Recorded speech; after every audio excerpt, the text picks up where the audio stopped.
Hi, welcome everybody. Thank you for joining us today for Story Hour. This is our second of the spring semester, and we're honored to have Walter Kirn here, especially with his new book that just came out on Monday, so we hope you're very excited. I'd like to remind you to turn off your cell phones or anything that makes noise during the reading. We would appreciate that, and we hope that you don't mind.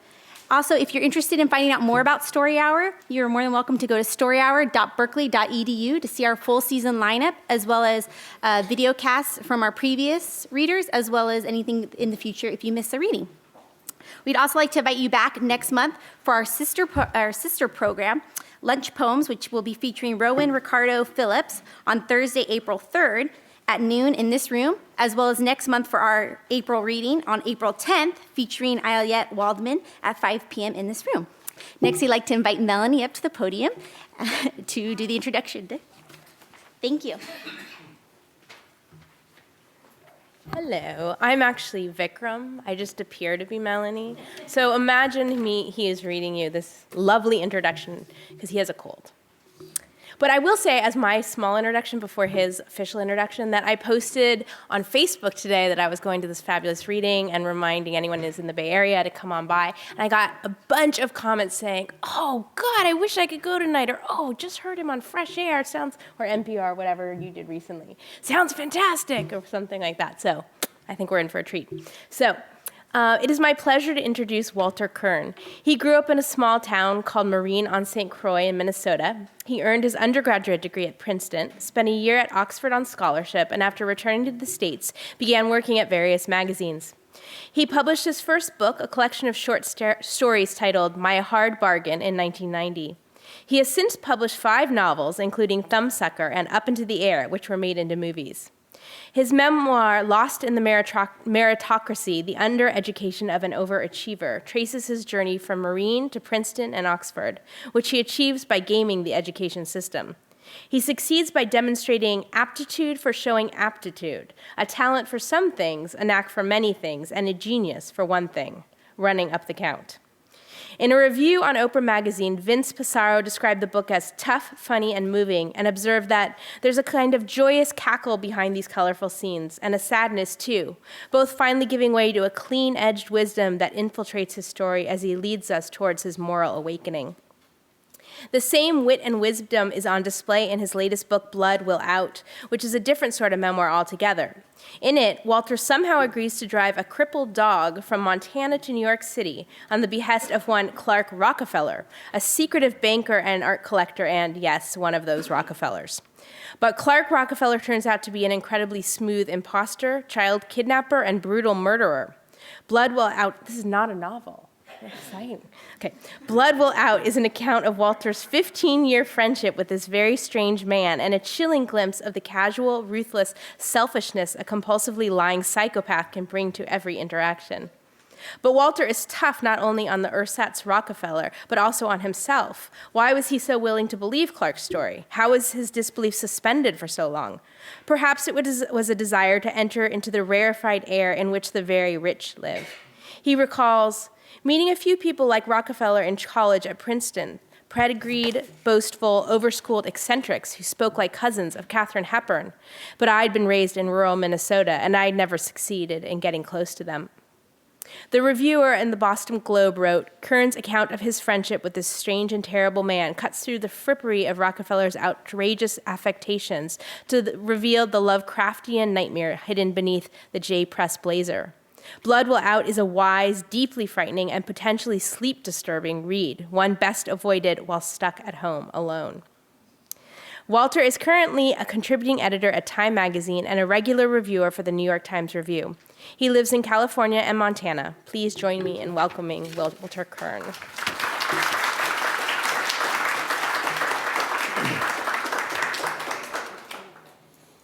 Yeah, this is Downton Abbey meets Psycho.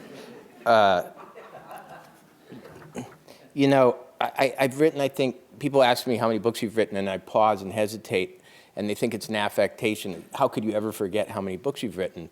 But there are, of course, about 3 or 4 of them that I want to forget.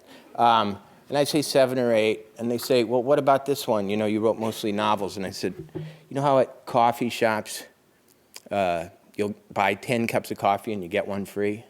Well, I wrote 8 books, and I got this one free.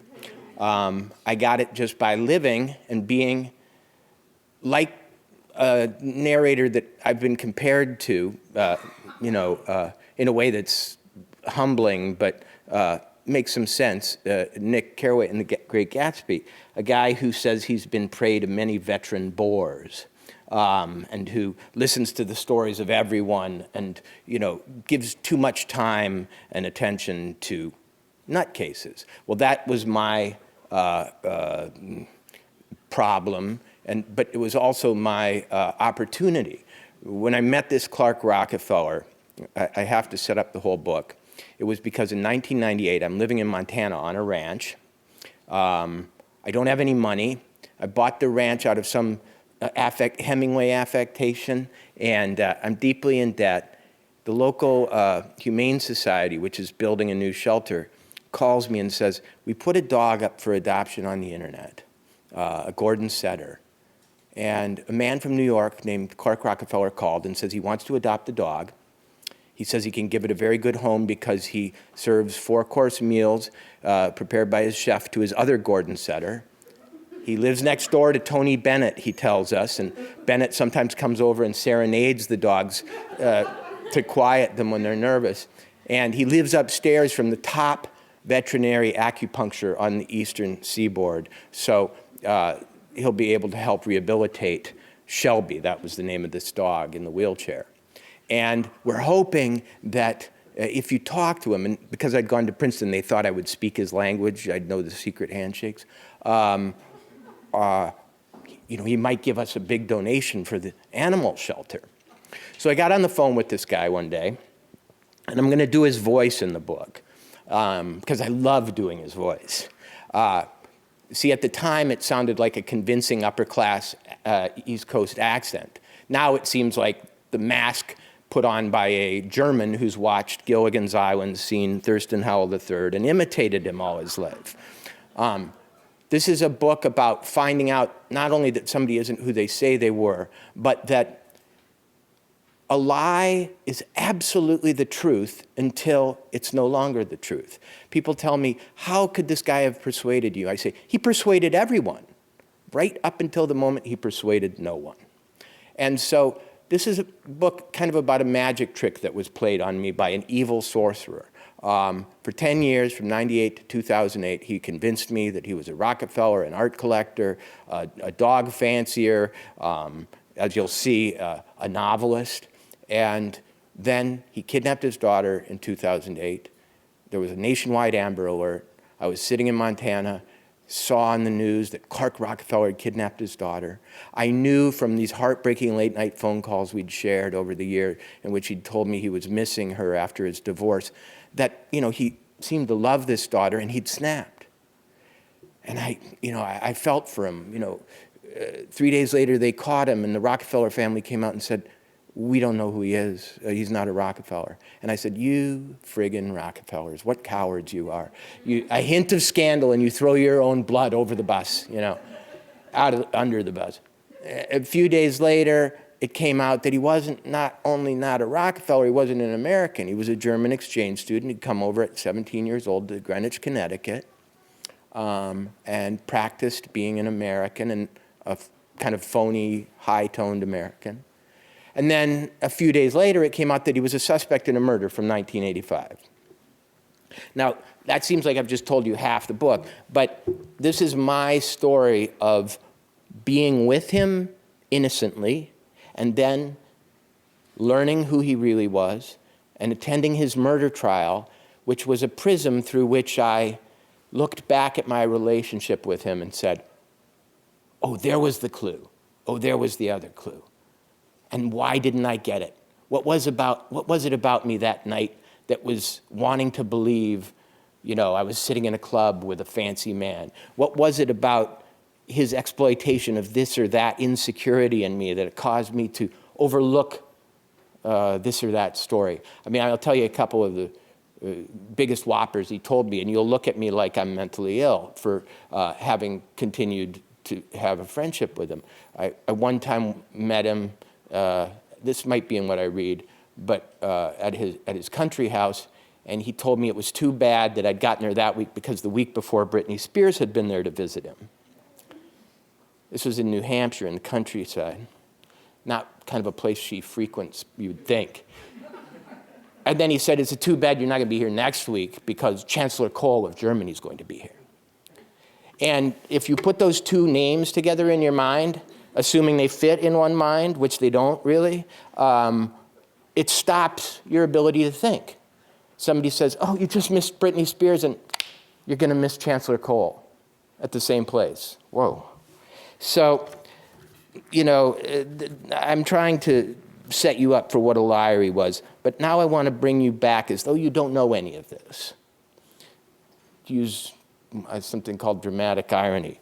And imagine me driving a crippled Gordon Setter that is like I compare it to a mermaid. It had no bones or sort of structure in the back half of its body. It just dragged along like a long tail. And it was in a wheelchair. And I got it in my truck in Montana to drive it east because the airlines wouldn't fly it. And Clark didn't drive, of course. You know, something as pedestrian as driving he didn't do. And his plane was in China with his wife.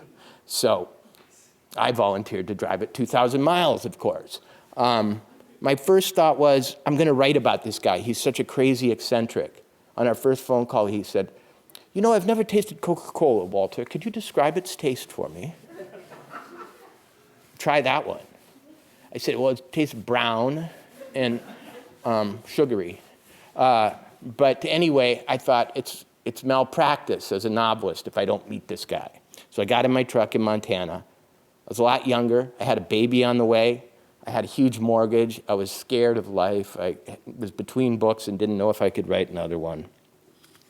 I got to Minnesota, which is 1,000 miles away, where my mother lived in a tiny little town. After 3 days of 90-degree heat, the dog incontinent, peeing all over the seat. Every time I went around the curve, because it couldn't brace itself with its back legs, which didn't work, it flew like a bowling ball against the door and then back against the dashboard. When I would take it out to pee, it couldn't lift its back legs, its back end off the ground, so it would pee on itself unless I put it into its wheelchair, which took about 15 minutes strapping it in. Then people would come over and say, oh, a dog in a wheelchair. So I got about 300 miles a day, driving all day long. And I got to my mom's house. And my mom is a nurse, was a nurse. She died a couple of years ago.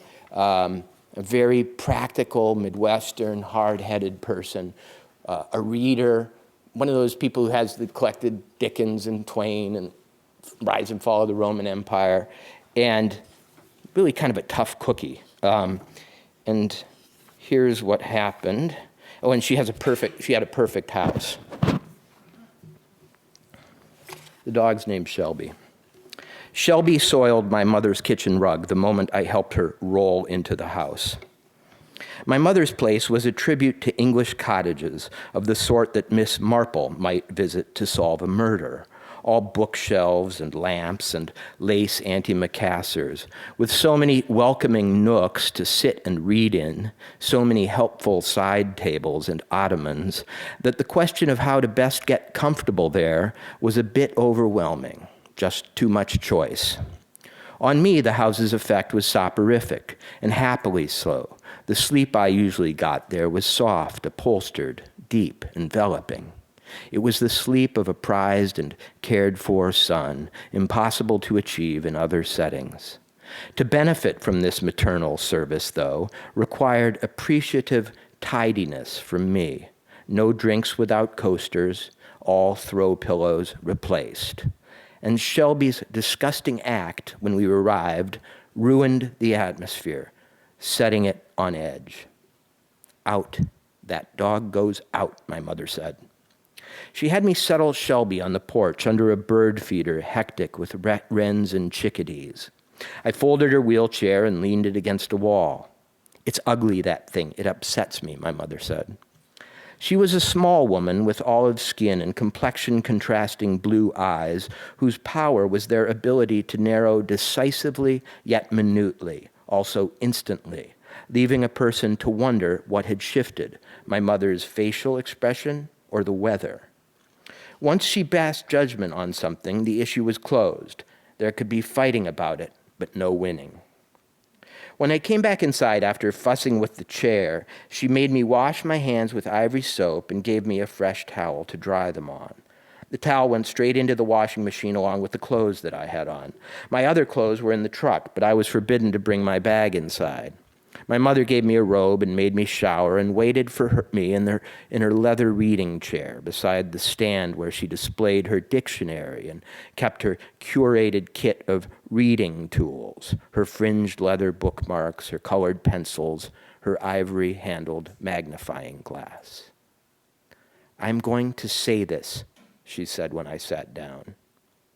"I can't. I'm sorry, Mom. It's not my dog. I want you to put it down," she said. "I know why you might think that, but I just can't. This is absurd. It doesn't have a life. It can't even scratch itself, for heaven's sakes. Who is this man anyway? Clark? There's something wrong with him. Anyone who'd want that animal, there's something wrong with him, I'm telling you. Which branch of the Rockefellers is he from? That's not the kind of thing we talk about. Well, how old is he? My age? I don't know exactly. Who's his grandfather? Nelson? David? Lawrence?" My mother was a consumer of big biographies and knew her major lineages cold. Tudors, Plantagenets, Kennedys, and Shrivers. The woman belonged on genealogical jeopardy. "Mom, I'm not up on that stuff," I said. "I need to sleep. I'm going to say something else to you." "Okay." I knew what was coming. Nothing. She'd go quiet. She'd let me imagine something, a trick of hers. She'd look at me, I'd look at her, and then I would make some excuse to look away. I hated it. I'd hated it since childhood. Maybe the new way to play things would be to say so. "I hate this, Mom," I said. "I hate this one." She let the silence chill and thicken. In the window behind her, the air was turning green, the color it gets in rural Minnesota when pelting hailstones are building inside black clouds and farmers are herding their animals indoors. Our small town was a strict, efficient moral universe where even the elements collaborated to help make the points that needed to be made. "I need to bring her back inside," I said. "I'll only allow it if you put her down." "This is out of my hands," I said. "I made a promise." "Phooey," Walt, my mother said. Now, the dog was not put down because I basically believed there was a principle at stake, which is when a Rockefeller asks you to deliver a dog, don't bring a dead one or tell him halfway along the way that you euthanized it. But she was right, it turns out. There was really, and if you read the book, you'll find out about the fate of this poor dog, which is horrible. But I, in my vanity and in my foolishness and in my novelist's curiosity, pressed on to New York. But I couldn't drive anymore. I was having a nervous breakdown. So I got in a plane and I sort of hid the dog, pretended it wasn't crippled, put blankets over it, shoved it in the back of a pet crate, and got it onto a nonstop plane to LaGuardia, where I was met by Mr. Clark Rockefeller. And this is my first glimpse of him. He said I would recognize him by his resemblance to the actor David Hyde Pierce, who played the character of Niles, the brother, on the TV comedy series Frasier. It was one of my mother's favorite programs, so I knew Niles well. He was slim, fey, balding, and he wore suits. The first time my mother made me watch the show with her, my impression was that Niles was gay because the script portrayed him as an opera buff. But later in the program, he mentioned a girlfriend. Because I'd been called gay at Princeton for writing poetry and at Oxford for writing plays, I abhorred any stirrings of bigotry in myself. But when Clark compared himself to Niles, his tone of voice conspicuously pleased, I'd wondered if he were testing me sexually, as other gay men whom I'd known had when I'd met them. But Niles wasn't gay, of course. He only seemed to be, and only to rubes like me, so probably not. What Clark was testing in me, if anything, were my feelings about prim and prissy upper-class types. I liked them just fine, was the answer. They had their place. I looked around for Niles and Pierce's double as I stepped off a crowded escalator into LaGuardia's baggage claim area. Was that him? Too stout. Was that him there? Nah, too grim. I didn't like this guessing game. I didn't think it should have to be a game. He could have told me how he'd be dressed, as I'd done. Blue denim button-down shirt, black jeans, and sneakers. I didn't care to impress him, this outfit meant. I was from Montana, my own man. There you are, Walter. Welcome to New York. Clark, who seemed shorter than the TV actor and lacked his swan-like bearing, was wearing a pink-billed cap and a pink polo shirt. His hair, what little I could see of it, was a tampered-with, unconvincing shade of blonde. His glasses had thick, dark plastic frames and looked like they ought to come with a fake mustache attached. He had on khaki trousers and no socks. So I met Mr. Clark Rockefeller. He took the dog out to the curb. He had a car waiting, he said, and he said, goodbye, and jumped in the car, not asking where I was going that night. Did I have any place to stay?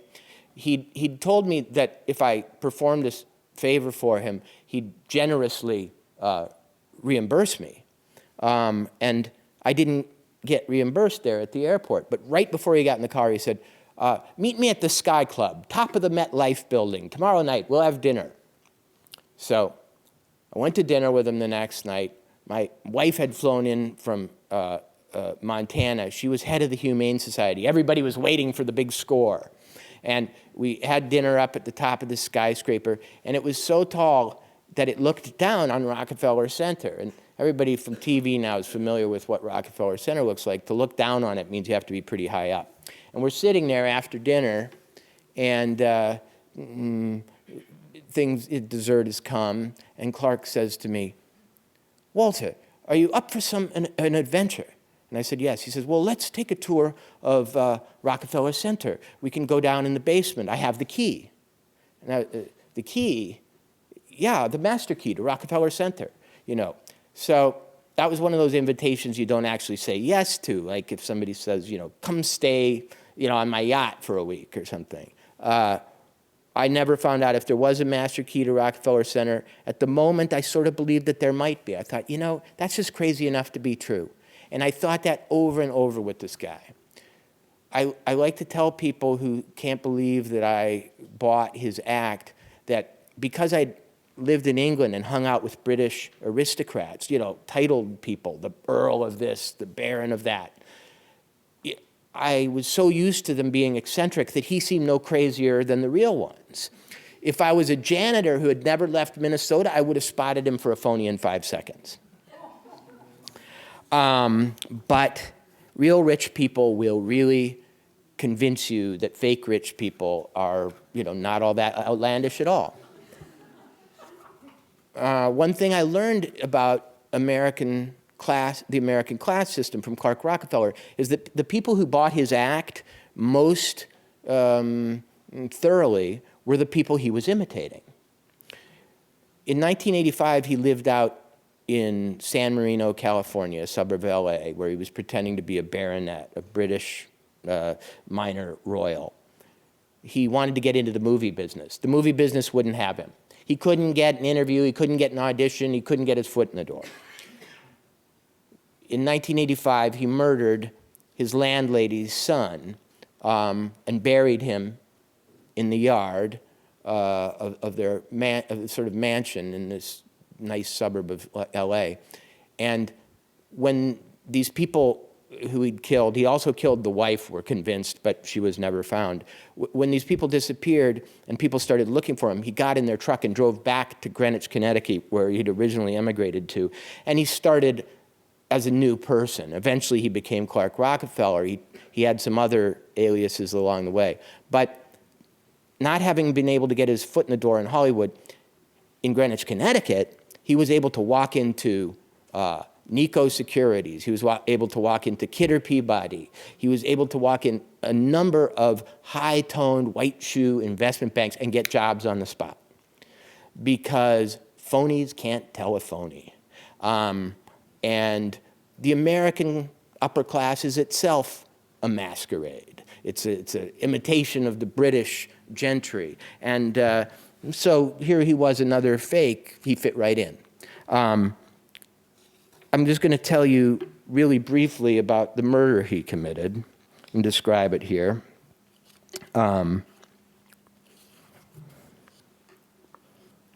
Let's see here.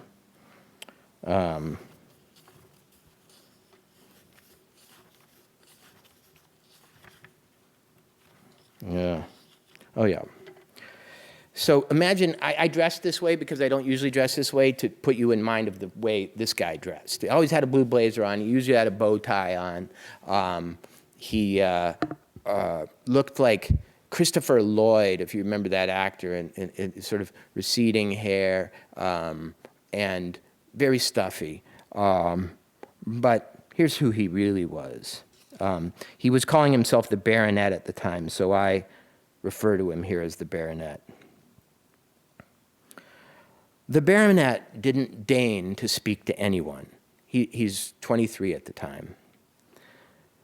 One person he ignored, by most accounts, was geeky John Sohus, then in his mid-20s. John, who lived with his mother in the main house, was diabetic and adopted. He played Dungeons and Dragons. He loved Tolkien. He knew how to program an Apple II computer back when such knowledge was not a root to millions, but a pursuit whose prestige among his peer group lay somewhere between thumb-sucking and juggling. John was a little guy. His girlfriend, Linda, who worked in a San Fernando Valley fantasy bookstore, Dangerous Visions, had a good 6 inches and 50 pounds on him. Her hobby was painting unicorns and centaurs. She hoped to make a career of it someday. For their wedding, the couple threw a costume party. One guest was a robot, another a horned demon, and held it on a doubly spooky date, Halloween, 1984. A few months later, the prosecution charged the film student who wasn't enrolled in film school, the Baronet, and didn't appear to be flourishing in Hollywood despite his supposed connections to top directors, bashed in John's skull with 3 blows from a blunt object and stabbed him repeatedly in the back and arms with something razor-like and piercing. No motive for the crime was given in court. California law does not require one. But it may have involved a modest inheritance destined for John that Chichester coveted. That was his name then. Detectives would later interview a woman from whom he extracted, the woman said, a $40,000 finder's fee for her right to nurse an ailing Dee Dee, this is John's mother, who felt abandoned by her missing son. In 1987, with John still gone, Dee Dee put the woman in her will and perished soon afterward while in her care. Chichester showed up to split the take, but there wasn't much left, the woman told police, and she sent him away unsatisfied. The story was inadmissible in court because the night before the woman was set to be formally deposed, she died. So Chichester may have killed John Sohus for nothing. He may also have done the following for nothing.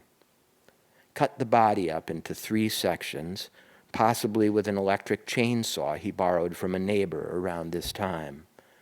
Placed the head inside 2 plastic shopping bags, both of them from college bookstores, one at the University of Wisconsin-Milwaukee, the other at USC, both colleges he'd gone to. He kept his grocery bags and put the murder victim in them. Big mistake. Wrapped the hands in plastic grocery bags, wound the torso in plastic sheets, dug a 3-foot-deep pit in the backyard, stuffed at least a portion of the remains into a fiberglass drum and buried them, wiped up the blood in the guest house and burned the carpet, returned the chainsaw, arranged to have forwarded from France a series of postcards written either by Linda, that's the wife of the victim, or by a forger familiar with her handwriting, possibly the Baronet himself, informing her mother-in-law and several friends that she and John were enjoying a holiday abroad. But Linda wasn't in Europe. She was gone. She never returned to work at Dangerous Visions. She never answered the phone calls from the man who'd bought a couple of her paintings, her first sale. And she never drove out to Phoenix with her best friend for the big science fiction and fantasy convention that they'd been planning to attend. She also missed the little garden party that Chichester organized a few months later, setting up a table in the backyard next to the dirt mound atop her husband's grave, where he and his friends enjoyed a game of Trivial Pursuit. Linda, whose new white Nissan pickup truck Chichester then drove back to the East Coast, where all the dog-loving, freelance central bankers live. That's a joke that wasn't set up. When I asked him what he did on the first phone call, he said, "I'm a freelance central banker." I said, "I didn't know that was a freelance, could be a freelance position." And he said, "Oh yes, I run the economies of third world countries from my laptop computer. I have a model on my computer for their money supply and interest rates, and I just set them from my apartment." And I said, "Which countries do you do this for?" He said, "Thailand." I said, "Which other countries besides Thailand?" He said, "That's classified." So anyway, he killed these people, but first he convinced at least the wife to go around telling all her friends that she was going to be gone on a secret mission, so if I disappear, don't look for me, I'm on a secret mission. So he's planning this murder for a while, and he was actually getting the victims to prepare a cover story for their own murder, which they didn't understand was coming. If you can understand the depth of that sort of sociopathy, you understand Clark Rockefeller. Here was a guy, I mean, this makes American Psycho to me look like, Alice in Wonderland. Here was a guy who's pretending to be the oldest, classiest, most upstanding of American gentry, and he cut people up, buried them, and threw a Trivial Pursuit party on the grave. Nobody who was at the party knew why they were playing on top of a mound of dirt, and this body was not found for 10 years until a swimming pool was excavated in the yard and the remains were found. And he wasn't tried until exactly a year ago down in Los Angeles. And somebody who'd been at that party when she was 20, much older now, said, I asked him, "What's all this dirt next to the card table?" And he said, "Oh, we've been having plumbing problems in the yard, So this was the guy I knew as Clark Rockefeller.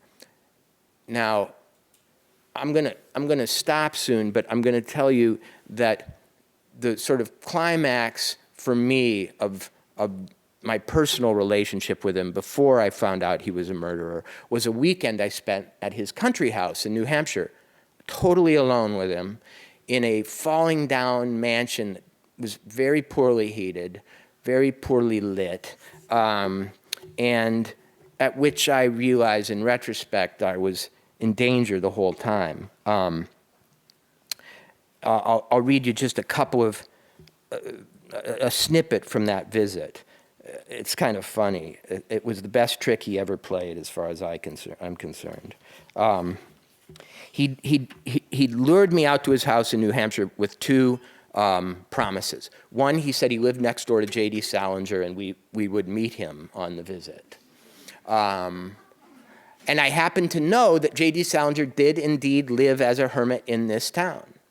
And Clark was able to provide very convincing details about him, what kind of haircut he liked, because they sat together at the barbershop and so on. So I'm going to meet J.D. Salinger. Number two, Clark said he wanted to bring me out to tell me about his novels and to help, and to convince me to help edit his novels for a fee, of course. Now, the fee I'd gotten for driving my truck and then getting in the car and staying in motels and then staying in New York and then flying back to Minneapolis and getting back in the truck and driving to Montana, a trip that cost me about $3,000 or $4,000. The fee was slipped me one night before I left, after that dinner I described, and I didn't want to open it because, gentlemen didn't do that, money, Of course, I spent the whole night not opening it because I just wanted to imagine how big the check was, It's like if they tell you you've got a winning lottery ticket in your pocket and you're like, I'm not going to check it, until it just gets too much. And I had just been up to his apartment after delivering the dog, saw all these Rothkos and Pollocks and tens of millions of dollars worth of art, which turned out to be fake later on his walls. And I couldn't resist opening a check anymore. I opened it. First of all, it wasn't written on his account. It was written on his wife's account. And it was for $500. Nevertheless, I thought when I visited him in New Hampshire that editing his novels might be a really lucrative job. Problem was I didn't know what his novels were about. So finally, at the end of the weekend, I asked him. And this is his answer. Now, I'm sick of him by this time. The night before we went out to dinner, and we went out to dinner, and I had to drive because he didn't drive. We drove 40 miles to this restaurant. We ate this big dinner. He said, make sure to have dessert. I said, okay, you know. And then after I made sure to have dessert, he said, I forgot my wallet. So I paid, and that night driving him back to his mansion, I was like, I'm getting away from this guy. This guy is a jerk. He's been manipulating me. He's playing on my insecurity, my desire to sort of get my own back. They didn't treat me very well at Princeton. So, you know, here I'm with a Rockefeller. I'm feeling important. But I'm sick of it, and I'm getting out of here. And that was a Saturday night. On Sunday morning, he woke me up, and he said, we're going up to Dartmouth to tour the art museum, which my aunt gave to the university. And even though it's not open, they'll let us in for a private tour. This is why I kept believing him. We walked in, there was a guard sitting out there, the place was locked, and he said, Clark Rockefeller, I'd like to take a tour. Oh, yes. Ushered us in. So afterwards, we went and sat outside of Dartmouth at a cafe on the sidewalk. We sat at a tippy table on the sidewalk and ordered tea and coffee, juice and pastries.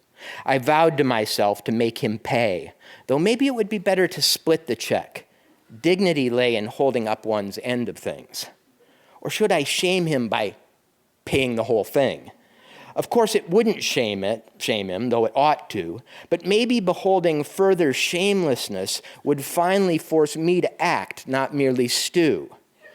Tourists went by in their clashing tourist outfits, grumpy with one another, dulled by leisure. I had to get back to work. I couldn't wait. Every moment with Clark was a horrendous waste. I needed an epitaph for him, and it was this. He was a waste and a waster and on purpose. To think too hard about what his purpose might be would only be a further waste. Did you know I consider you my best friend, he said. It startled me, his perfect timing. I'd been about to throw coffee in his face. I'll tell you why, he said. You're the only person in my life who doesn't want something from me, who isn't envious. I can't be myself with most persons. It's a curse. With you, though, I'm relaxed and comfortable. I'm grateful for this. What a visit. It's been splendid. Thank you, I said. I felt cornered by his effusion. I tore a corner off my pastry and dunked it in my coffee, noticing Clark's expression as I did so. He looked displeased, but determined not to show it. I dunked things. He didn't. We came from different worlds. Mine no longer embarrassed me, however, which meant that his was losing power. I felt sure that he sensed this, and I was curious about what he'd do to try to gain it back. He confessed. He invited me deep into his sadness, pinning me under its melancholy flow. His family was atrocious. His uncles and aunts who'd stood in for his dead parents had shooed him along from home to home. His sister, a lunatic, was rotting in some hospital. Unclear to me was whether he missed her or whether her incarceration suited him. I seem to recall that he'd betrayed her once as something of a burden. He described himself as a wandering, lost soul who had been educated but never nurtured, who had settled for paid-for knowledge as a substitute for priceless affection. Tell me about these novels you've been writing, I asked. Tell me about these novels you've been writing. I asked this, I told myself, to play for time, not because I was truly curious. I managed to stay inwardly remote, but my tone was solicitous. If I lured him back into pleasant conversation, I thought, he'd eventually try to dominate it, angering me afresh. I needed fresh anger. He'd sucked it out of me. I needed fresh pain to send me running. What, he said? Your books, your novels, what are they about? Oh, those, he said. They're homages. They're reworkings. Amusing things to write, but I can't claim they're original. Literature's never original, I said. I got this idea at Princeton, which had borrowed it from Yale, from Harold Bloom, a professor there. His book was called The Anxiety of Influence. It was one of those books whose title tells it all, and that had allowed me to skim it in good conscience. My novels are adaptations of memorable episodes from Star Trek, the TV series, Clark said. Star Trek. It helped ground me to speak the words. And I hope it disguised my flabbergastedness. The rights, I said. Have you obtained the rights? If you want to exploit another trademarked property, I was channeling my lawyer father's vocabulary, grateful for the cover it provided. You first have to secure the rights to do so. Oh, I'm sure that the person who owns them will sell them to me. You know, Walter, everything is available for a price. Right, I said, that's true. I was still regrouping. I was starting to think the process might take a while. And maybe I should consider drawing it out, to tease him and to waste his time for a change. So each novel, each book, is one episode, he said. Interesting. I meant the opposite. I repeated the word to emphasize this fact in case he thought that I was speaking sincerely, not slyly cutting him.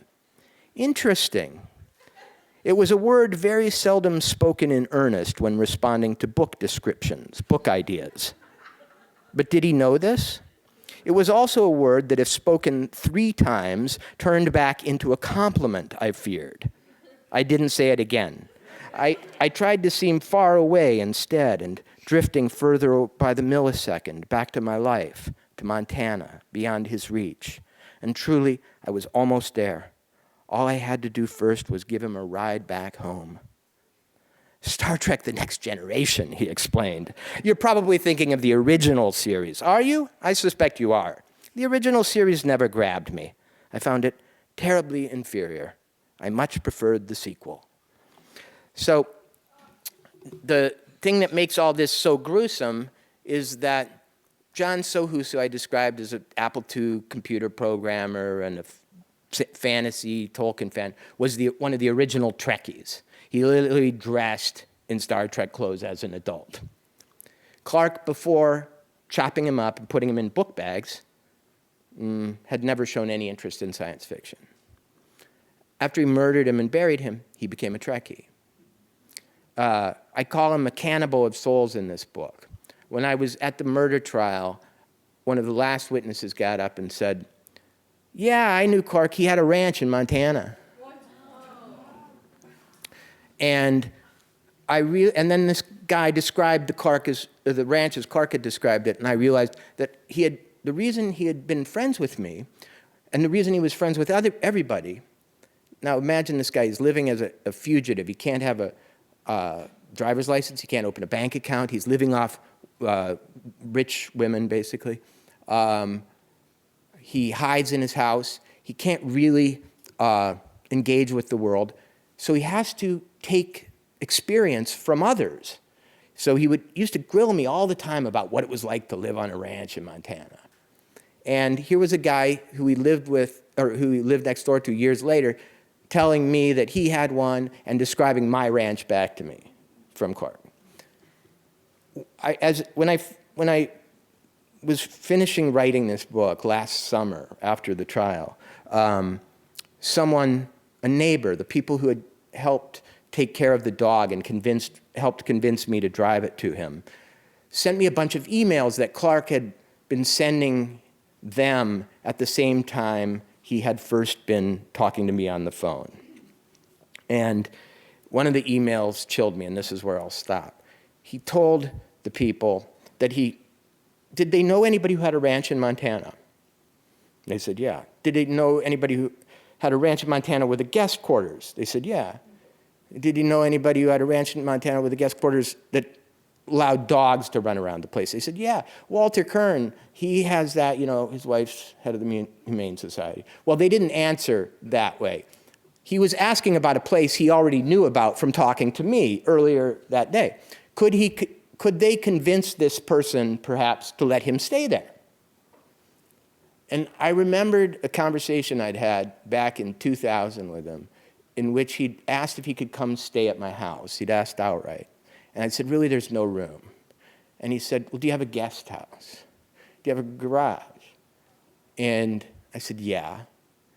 Now, the last guest house he lived in, he murdered the occupants of the main house.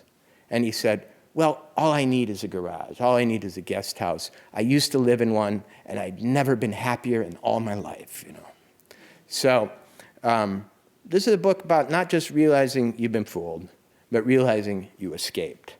Today, on the plane coming down here, I was dealing with Amazon reviews from some suspicious people who've never reviewed books before. And all of them seemed to hate the book for the same reason. Too much Walter Kirn, not enough Clark Rockefeller, they all said. He's still at me, this guy. He's in state prison down in Kern. He's in state prison in Kern County. And I think he probably has a library card and a laptop that he can go to for about an hour a day, because these people tend to appear on Amazon between 10 and 11 in the morning. I don't think I'll ever be done with them until he or I die. So I hope that I've left enough mystery in the book. Let me tell you, just wonder what happened to those dogs if you're thinking about buying the book, because that's the interesting part. Anyway, any questions?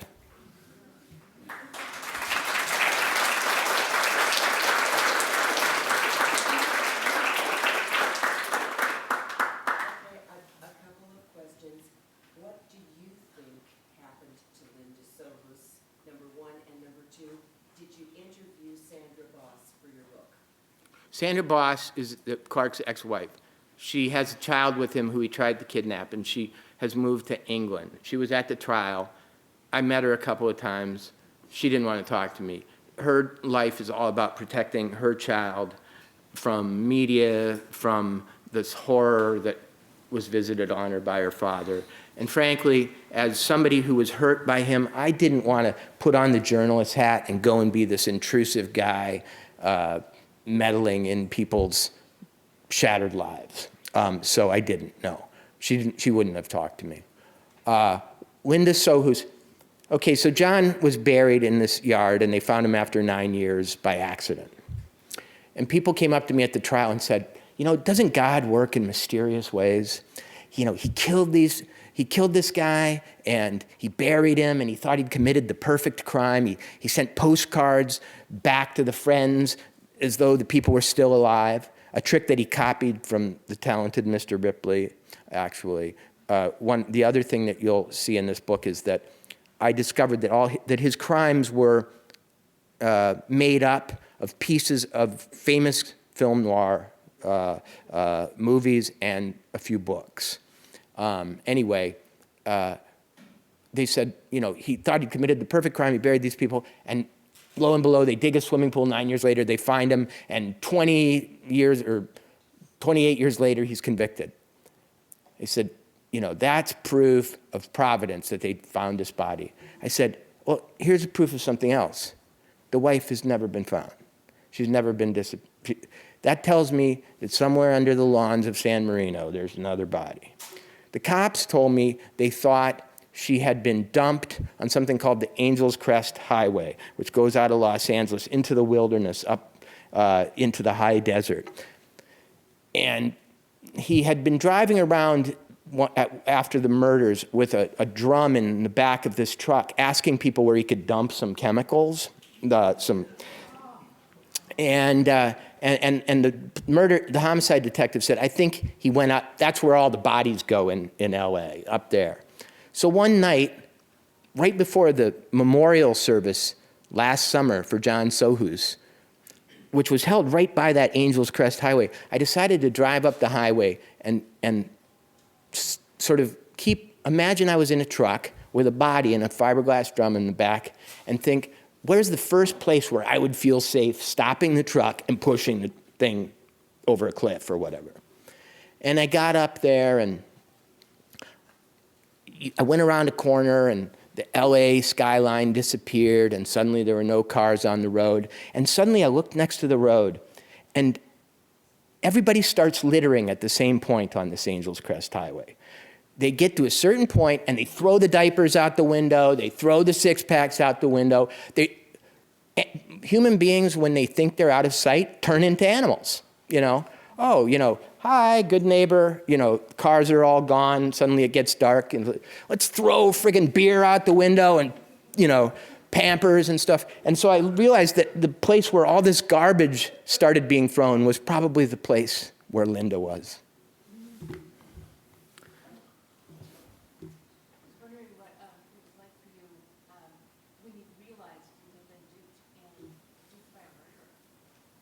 I never allowed myself, okay, when I first met him, as I said, I wanted to write about him. One of the reasons I went out to see him was I thought, here's this crazy eccentric, he'll be a character in a novel someday.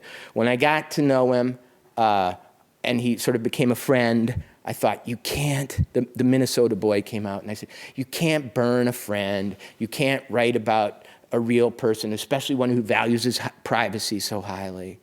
And years went by. Then in 2008, as I described, he's outed. And when he was outed as a murder suspect, here was my honest first thought. I went, ka-ching, you know. The writer in me, the savage, you know, chronicler who just, you know, doesn't care as long as it's interesting who he burns, came out. And I thought, this guy's fair game again, and I am going to sink my teeth in because I hate him. And so, you know, there is some undisguised revenge in this book. You know, Clark told me that his favorite book was The Great Gatsby. He said he'd modeled his whole life on The Great Gatsby.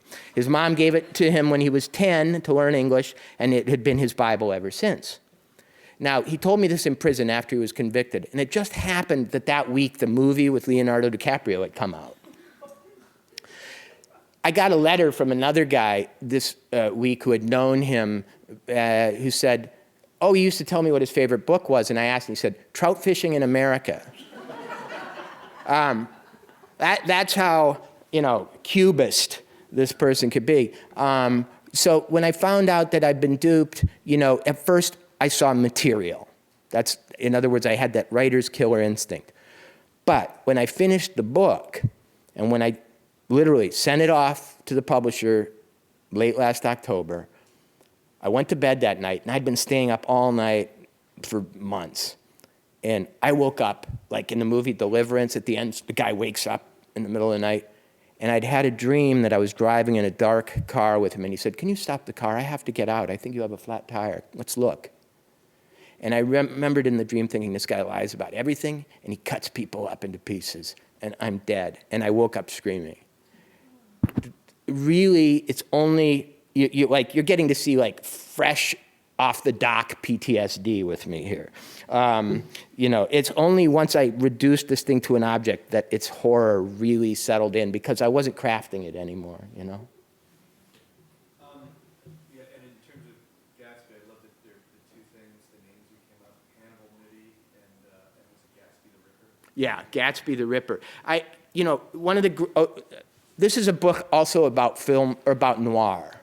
Because, you know, here's this guy who pretended to be an East Coast heir and fancy member of these posh clubs, but the book ended up in L.A. It ended up in downtown L.A. in a gritty courtroom where I would hang out at night with the novelist James Ellroy, who wrote L.A. Confidential. And he's a hard, strange character, man. And, but he kept me honest. You know, in prison, Clark started to try to tell me stories that would lead me to investigate strange scandals and crimes that he might have been involved in. And he got me on the internet trail of some various things. And everybody knows when you start investigating something on the internet, it just leads outward and down and in and everywhere. I mean, I had figured out where the UFOs were. I'd figured out who killed Kennedy. And Clark seemed to be involved with all of it. And I was telling Elroy one night at dinner, I was like, he dropped he wrote some clues on a piece of paper in the prison, and he held it up to the window while we were talking, and I've been looking at them, and he said, stop, man. He said, he's a stone psychopath, and you're trying to get the truth from a liar, and you will never, ever do that. And I sort of woke up and I went like, they say novels never end, they're never abandoned. Relationships with psychopaths will never end if you let them keep talking. You abandon them and you run. I'm curious about the Star Trek novels. The what? The Star Trek novels. I, The novels that he wrote. Oh, the novels. I thought you said the Star Trek nobles. And if he could have squared the circle, he would have been a Star Trek, the Baron of Vulcan. I mean, you've described a lot of the ways in which he would kind of craft particular responses to you, like my favorite. Yes. That seems to be so off-key. Star Trek? Yeah, like it's not Rockefeller, right? Well, remember, it was Star Trek The Next Generation. And remember that the captain of Star Trek The Next Generation is not Captain William T. Kirk, but Jean-Luc Picard. So I can sort of see the novels. No, here's my experience of Clark's writing. I turned him down. I didn't feel I could edit those. But you see, here's what happened. After he was convicted, I started visiting him in prison. And he, of course, denied the crime. Linda committed the crime, he told me. She was working on a horse farm somewhere in North Carolina. If I'd just go there, I'd find her. She was under another name. And he was like O.J. Simpson, who supposedly had teams of investigators out there, But Clark, when he saw me again, didn't put two and two together and realize I was a writer, and I was probably there in prison to talk to him, to write about him. He thought I was just an old friend who couldn't stay away, The first thing I wanted to do was fly down from Montana after he got stuck in prison and talk to him, And so he asked me, the first thing he asked me for was if I could give him an instruction book on writing sonnets. And he said he's been writing a lot of sonnets in prison. He's been in prison since 2008 because he got convicted for the kidnapping. And I didn't send him the book, but he started sending me letters, and he sent me a sonnet that he'd written. And it was a perfectly executed sonnet in English, perfectly executed in terms of rhyme, structure, meter, and so on. But its subject was the German electoral system. And he wrote another sonnet about the European Union and why it, and the currency system. So he was like Spock Shakespeare, in other words, perfect execution, no feeling.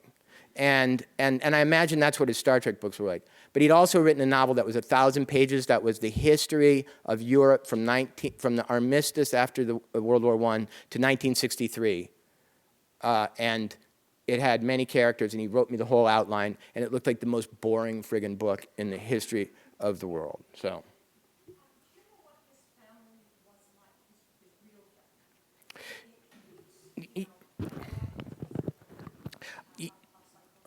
Here's the real crux of people. Here's the dividing point in people's reaction to this book. This is not a conventionally psychological account of a criminal's life. Everybody asked me that question. What was his childhood like? Everybody's seen Oprah, so they know that something bad had to happen to him for him to be bad, right?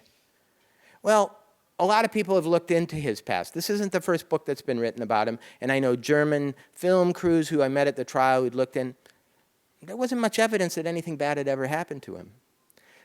They used to have these movies in the 50s where it'd be the bad seed. Just the kid who, at 3 was like, Mommy, I want to kill you. and that was thought to be, sort of psychologically unsophisticated, like a horror premise, rather than, the real reason kids were bad was because, you know, they were abused and this and that. But there's no record, no sense that he was abused. What does seem to be true is that his mom was maybe promiscuous and thought that she was sort of too beautiful and too fancy for the town, a kind of Blanche Dubois of this tiny Bavarian town. And the father wanted to be an artist, had gone to a very prestigious art school, art academy in Germany, but ended up painting houses and was kind of a somewhat defeated guy. But that was it, you know.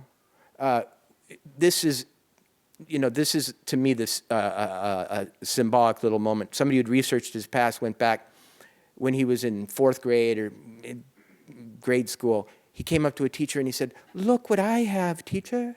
And she looked, and he opened his hand, and he went, and blew pepper right in her eyes. And that's that guy. I mean, all of the sort of consoling wisdom about how killers and psychopaths are made and how it's all our fault and how it could be stopped and da-da-da-da. And I've had psychiatrists write me and tell me this. Narcissistic parents, they say, that's what did it. I'm not so sure. I think, you know, it's just like a bad kitten in a litter, you know. The one that's hissing at you that you can't pick up from the minute it's born. That's what I think.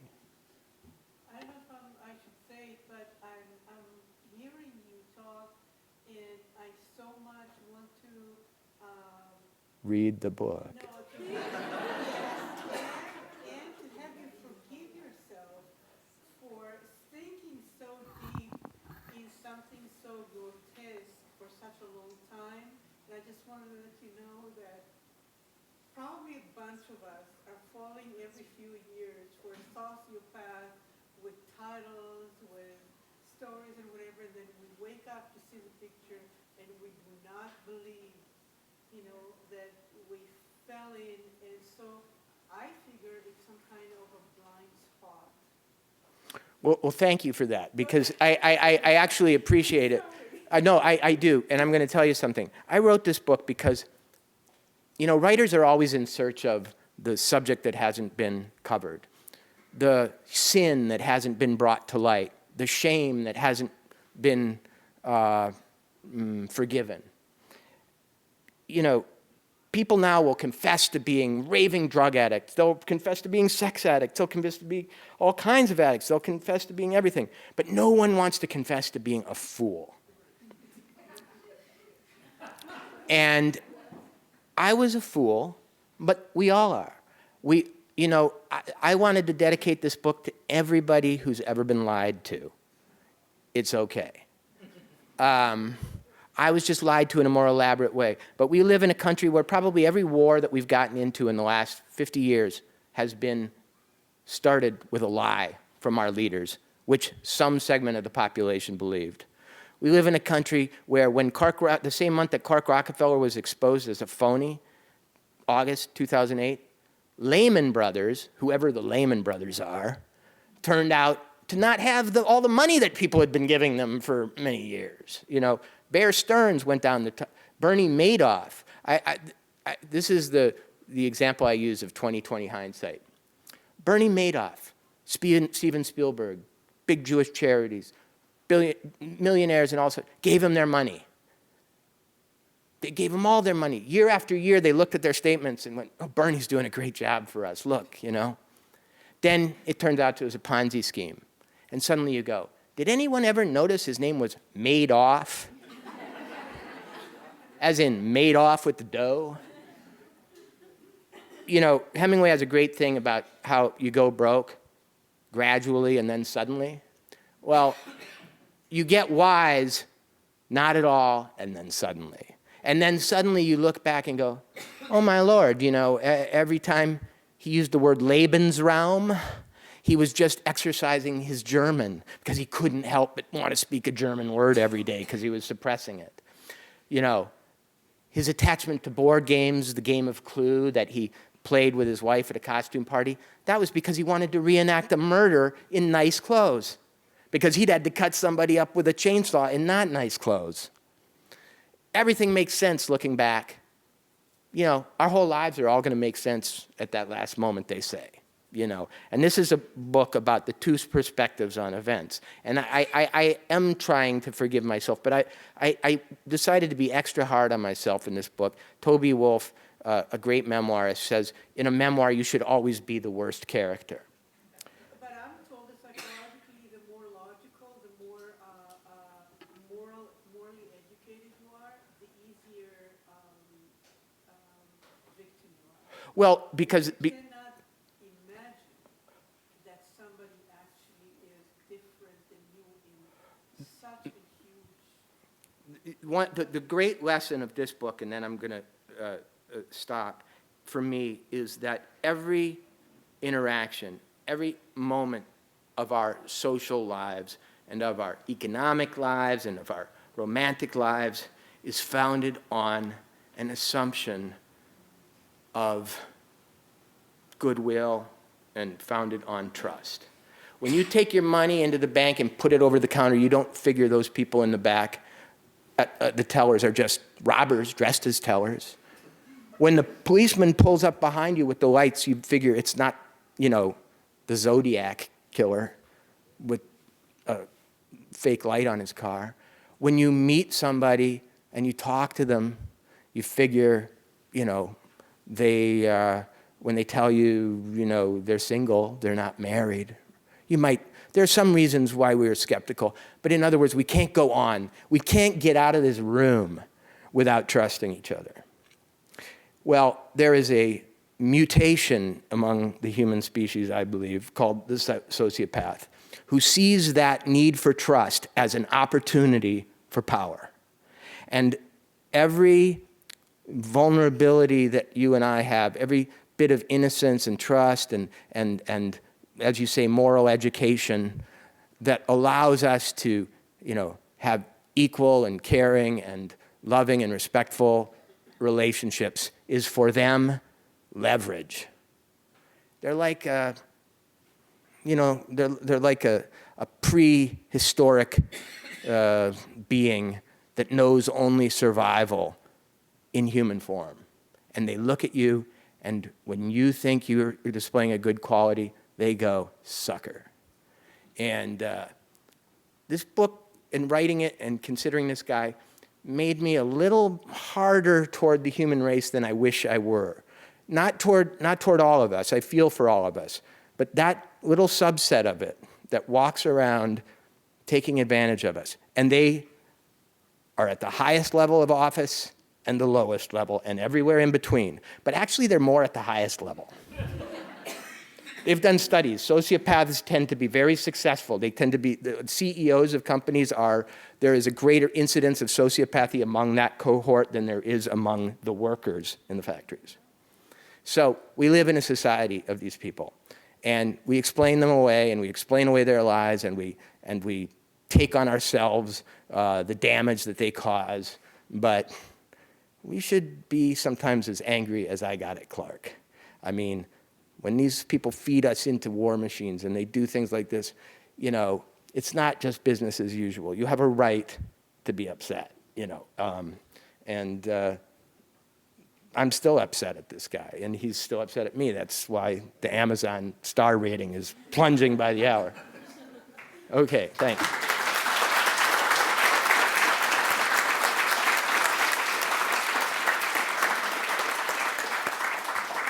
Thank you all for joining us. If you'd like to buy a book, Mrs. Dalloway's is over there selling it, as well as Walter will sign your books.